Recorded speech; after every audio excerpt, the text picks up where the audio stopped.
Жил бүр зохион байгуулагддаг Европын өдөрлөг арга хэмжээ энэ жил 5 дугаар сарын 23-ны өдөр Дархуул аймагт зохион байгуулагдана.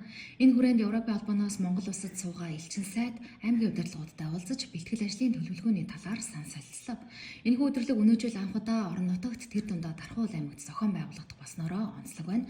Тус өдөрлөгөөр Европын онцлогийг харуулсан өрмөц уламжлал, соёл урлаг, Европ бүтээгдэхүүн, аялал жуулчлал, мөн Монгол улсад хэрэгжүүлдэг төсөл хөтөлбөрүүд болон боловсролын тэтгэлэг боломжуудын талаар иргэд олон нийтэд танилцуулах юм а. Европын өдрийг бол өмнө нь дандаа Улаанбаатар хотод зохион байгуулдаг байсан. Энэ нь болохоор хагасаа өдөр тохиож байгаа бүтэн өдрийн арга хэмжээ болно. Энэ өдөр болохоор өглөө 11-ээс 17 цагийн хооронд зохион байгуулагдж байгаа. Тэгээд бид нар болохоор Европын албаноос санхүүжил байгаа төсөл хөтөлбөрүүдэд танилцуулахаас гадна бусад өөр нэг гэр бүл залуучууд бүх хүмүүс зориулсан арга хэмжээнүүдийг бүтэн өдрийн туршид зохион байгуулнаа. Зарим мэддэггүй хүмүүс маш их байдаг. Европын холбоо нийтдээ 27 улс орн гишүүнтэй.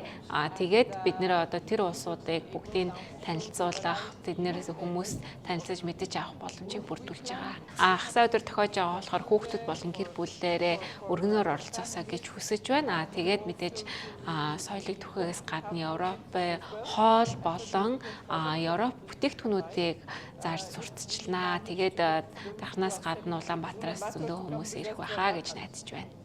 Нийт Европын холбооны 27 улс орны 7 нь Монгол улсад төлөөлөгчийн газартай байдаг. Үлдсэн 20 нь болохоор Бээжин болон Сөүлд байрладаг. Тэгээд тэр хүмүүс маань мөн дарханд ирж өргөнөөр оролцсноо. Тэгээд энэ нь болохоор Европод суралцах боломжийн талаар илүү бас дэлгэрэнгүй мэдээлэл өгнө. Европын орнуудад суралцах боломж залуу хүмүүс их өргөнөөр оролцоосоо гэж хүсэж байна. Бид бүгдээрээ та бүгдийг 5 сарын 23-ныг тэмдэглэж аваад өргөнөөр оролцоосоо гэж хүсэж байна. Тэгээд нээлттэй хүлээж авнаа та.